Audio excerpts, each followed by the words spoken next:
বিগত কয়েক সপ্তাহ ধরে মধ্যপ্রাচ্যের আকাশে আবারও যুদ্ধের কালো ছায়া। ইসরায়েল একের পর এক হামলা চালাচ্ছে ইরানে, যুক্তরাষ্ট্র সরাসরি হুমকি দিচ্ছে। এমনকি মার্কিন প্রেসিডেন্ট ডোনাল্ড ট্রাম্প বলছেন, আমরা জানি খামেনি কোথায় আছেন, শুধু এখনই তাকে হত্যা করছে না। তবুও যেন এক পাহাড়ের মতো অবিচল আয়াতুল্লাহ আলী খামেনি। ১৯৩৯ সালে ইরানের পবিত্র শহর মাশহাদে জন্ম নেওয়া খামেনি ছিলেন ইরানের বিপ্লবের স্থপতি আয়াতুল্লাহ রুহুল্লাহ খামেনির ঘনিষ্ঠ শিষ্য। ১৯৭৯ সালের ইসলামী বিপ্লবের পর ইরান যে রূপ নেয় তার অন্যতম রূপকার তিনি। প্রথমে রাষ্ট্রপতি, পরে ১৯৮৯ সালে সর্বোচ্চ নেতার আসনে বসেন তিনি।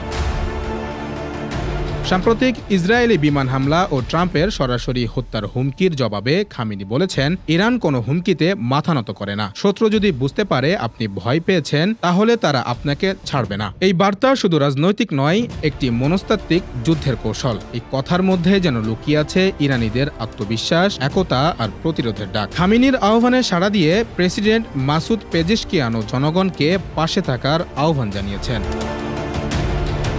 ইরানের পরমাণু কেন্দ্রগুলোতে হামলা চালিয়েছে ইসরায়েল, পাল্টা জবাব দিতে প্রস্তুত ইরান। কিন্তু এই উত্তপ্ত পরিস্থিতির মাঝেও খামেনি বারবার জোর দিচ্ছেন একটি জিনিস, তা হচ্ছে দৃঢ়তা। ইরান উত্তপ্ত, ভবিষ্যৎ অনিশ্চিত, কিন্তু আয়াতুল্লাহ খামেনি বলছেন, আমরা ভয় পাই না। প্রায় ৪ দশক ধরে ইরান শাসন করছেন খামেনি। অভ্যন্তরীণ বিরোধ, বিক্ষোভ সবকিছুকে দমন করে তিনি গড়ে তুলেছেন এক কঠোর ক্ষমতা কেন্দ্র। অনেকের চোখে তিনি স্বৈরাচার, আবার অন্যদের চোখে প্রতিরোধের প্রতীক।